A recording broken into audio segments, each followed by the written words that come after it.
ദൈവത്തിൻ്റെ അതിപരിശുദ്ധ നാമം മഹത്വപ്പെടുമാറാകട്ടെ. പ്രിയ ദൈവമക്കളെ, യഹോവയെ സത്യമായി തന്നെ വിളിച്ചപേക്ഷിക്കുന്നവർക്ക് ഹല്ലേലൂയ, യഹോവ എന്താണ്? സമീപസ്ഥനാകുന്നു. നമ്മുടെ ഹല്ലേലൂയ സ്തോത്ര ആഗ്രഹങ്ങളെ, അതായത് ദൈവഹിത പ്രകാരമുള്ള ആഗ്രഹങ്ങളെ ദൈവം എന്താണ്? നിവർത്തിച്ചു തരുന്നു.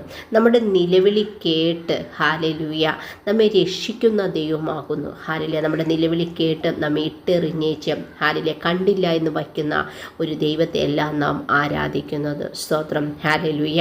പ്രിയ ദൈവമക്കളെ, ഹല്ലേലൂയ. സങ്കീർത്തനം 145 18-19 വാക്യത്തിലൂടെ ദൈവം അതാണ് നമ്മളോട് പറയുന്നത്. ഹല്ലേലൂയ. നമുക്കൊരു നിമിഷം പ്രാർത്ഥിക്കാം.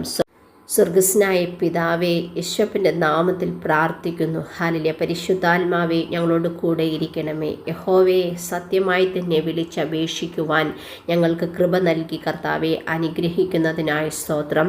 ഞങ്ങളുടെ ഹൃദയത്തിലെ ആഗ്രഹങ്ങൾ ദൈവഹിത പ്രകാരമുള്ള ആഗ്രഹങ്ങളായി തീർക്കുന്നതിനായി സ്തോത്രം.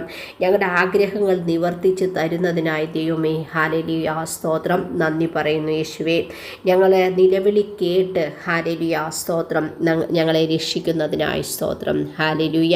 ഞങ്ങളുടെ ആവശ്യങ്ങളൊക്കെ നിറവേറ്റി തന്ന് ഞങ്ങളുടെ കണ്ണുനീരിനെ മാനിക്കുന്നതിനായി സ്തോത്രം കർത്താവേ. ഹല്ലേലൂയ സ്തോത്രം. ഞങ്ങളോട് കൂടെ ഇരിക്കുന്നതിനായി സ്തോത്രം. ഒരു ദിവസം കൂടി നൽകിയതിനായി നന്ദി പറയുന്നു. ആപത്തുകളിൽ നിന്നും അപകടങ്ങളിൽ നിന്നും ഞങ്ങളെ വിടിവിക്കുന്നതിനായി സ്തോത്രം. ഞങ്ങളുടെ പ്രാർത്ഥനകളും യാചനകളൊക്കെ കേട്ട ദൈവത്തിനായി സ്തോത്രം. യേശുവിൻ നാമത്തിൽ തന്നെ ആമേൻ, ആമേൻ. ഹല്ലേലൂയ. ദൈവം നിങ്ങളെ ധാരാളമായി അനുഗ്രഹിക്കട്ടെ. ഹല്ലേലൂയ. ആമേൻ.